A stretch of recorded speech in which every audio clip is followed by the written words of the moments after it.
আমি অনুরোধ করব, যদি আমাদেরকে বাসা যদি নাই দিতে চান, আমাদেরকে আপনারা চিড়িয়াখানায় জানোয়ারদের সাথে, আপনারা তো আমাদেরকে মানুষ মনে করেন না, আপনারা আমাদেরকে কমসে কম চিড়িয়াখানা বিশাল জায়গা, আমাদের প্রত্যেকটা পরিচ্ছন্ন কর্মীকে ওইখানে স্থায়ীভাবে জানোয়ারদের সাথে আমাদের থাকার ব্যবস্থা করে দেন।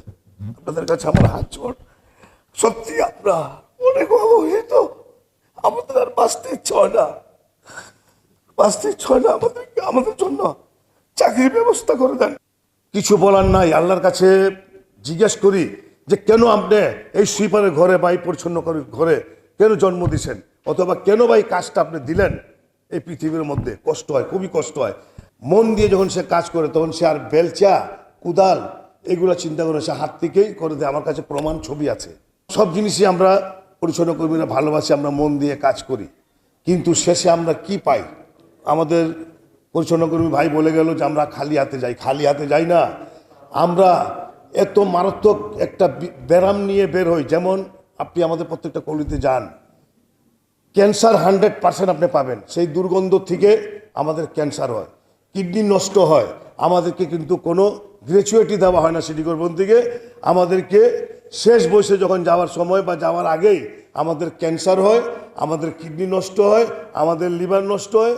আর এইগুলো বহুল মানে কি বলে বড় লোকের এগুলো রোগ, কিন্তু আমরা এই বাংলাদেশকে পরিষ্কার করে আমরা এই রোগ উপহার নিয়ে টাকা তো পাই না, আর তিলে তিলে শেষ হয়। বিশ্বাস করবেন না, তারা কি কষ্ট করে, তাদের চোখ ফুলা, শরীর ফুরা, তারা খাইতে পারে না, বসতে পারে না, উঠতে পারে না। এগুলো দেখলে কান্না কান্না আসে।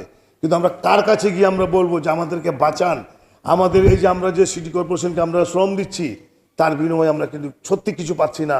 আমি আজকে আমাদের সিটি কর্পোরেশন কর্তৃপক্ষ, আপনি আসছেন, আপনার কাছে আমি বিশেষ অনুরোধ করব, আমাদের ঢাকা একটা রাজধানী, ঢাকা একটা রাজধানী, যেটা রাজধানীর মধ্যে সব কিছু নাম্বার 1 খাঁটি পাওয়া যায়, কিন্তু আমরা সিটি কর্পোরেশন থেকে আমরা 2 নম্বর জিনিস পাচ্ছি। আজকে আমাদের চট্টগ্রাম, ওইখানকার পরিচ্ছন্ন কর্মী রিটায়ার্ড হলে 35 লক্ষ 40 লক্ষ টাকা নিয়ে ফিরে যায়, আর আমরা রাজধানী সিটি কর্পোরেশন থেকেও আমরা একটা পয়সা না পেয়ে আমরা আরও লাঞ্ছিত, ব্যারাম ট্যারাম নিয়ে আমরা বাসার থেকে বেরোচ্ছি। কেন? আমরা কি মানুষ না? বৃষ্টির দিন বলেন, শীতের দিন বলেন, তুফানের সময় বলেন, গরম বলেন, যাই বলেন, রাত যখন 3টা 3:30 বাজে আমাদের পরিচ্ছন্ন কর্মীরা বাসার থেকে বের হয়, গিয়ে নিজের সব কিছু হারাম করে, ঘুমটুম হারাম করে, এই 10টা 11টা 12টা 1টা 2টা পর্যন্ত সে রাস্তায় কাজ করে। তখন যারা বাংলাদেশের, সারা বাংলাদেশের কথা বলি, বড় বড় লোক যারা আছেন, তারা দামি দামি লেপ দিয়ে তারা ঘুমায় থাকে, কিন্তু আমরা একটা অ্যাফ্রন পরে, একটা অ্যাফ্রন তাও আপ পরে শীতের সময় আমরা বের হচ্ছি, গিয়ে কাজ করতেছি আমরা। কিন্তু আমরা কি মানুষ না এই দেশে? আমরাও কিন্তু মানুষ। আমরা চাই আরে আপনারা বিদ্যমান হয়ে বাঁচুন, আমরা তার থেকে অল্প হলেও একটু সুযোগ সুবিধা নিয়ে যেন আমরা বাঁচতে পারি। আমরাও মানুষ, আমাদের দিকে আপনারা তাকান। সত্যি কিছু বলার নাই, আল্লাহর কাছে জিজ্ঞেস করি যে কেন আপনি এই সুইপারের ঘরে বা এই পরিচ্ছন্ন ঘরে কেন জন্ম দিছেন, অথবা কেন বা এই কাজটা আপনি দিলেন। এই পৃথিবীর মধ্যে কষ্ট হয়, খুবই কষ্ট হয়।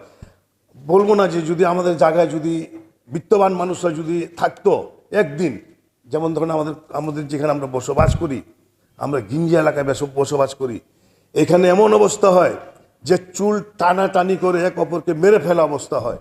তারপর আল্লাহ আমাদেরকে ধৈর্য দিছে, সহ্য দিছে।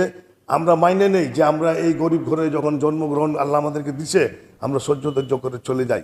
যেমন দেখেন, আরও খুব কষ্টকর কথা, চাকরি থাক না থাক, একটা কিছু করে একটা মানুষের বাথরুম ধুলেও সে 50 টাকা দিলে একবেলা খাওয়া যায়।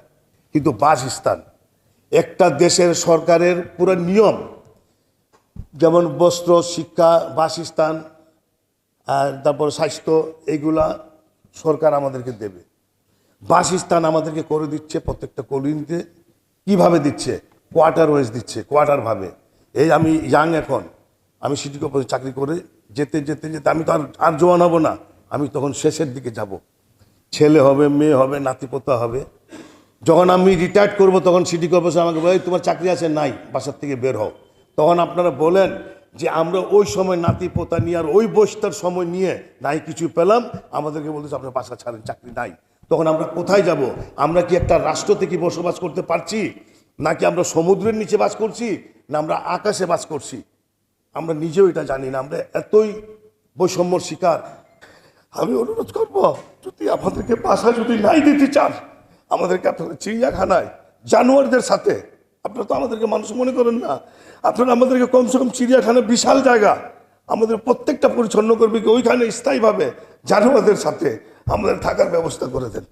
আপনাদের কাছে আমার হাত জোড়, সত্যি আমরা অনেক অবহেলিত, আমাদের আর বাঁচতে ইচ্ছে হয় না, বাঁচতে ইচ্ছে হয় না, আমাদের জন্য চাকরির ব্যবস্থা করে দেন। যেমন এখন আউটসোর্সিং এর লোক দিচ্ছে, আমাদেরকে আরো বৈষম্য ফেলতেছে।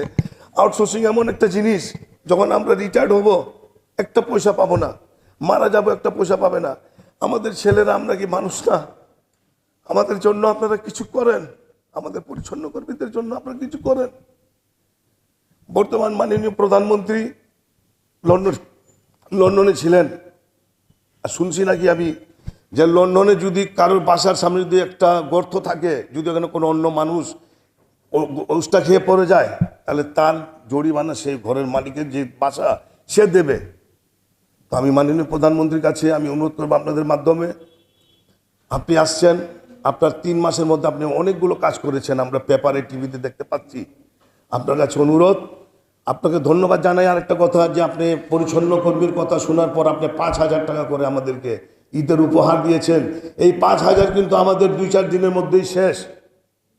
এইগুলা 5,000 10,000 আমরা চাই না, যা দিয়েছেন আপনাকে ধন্যবাদ।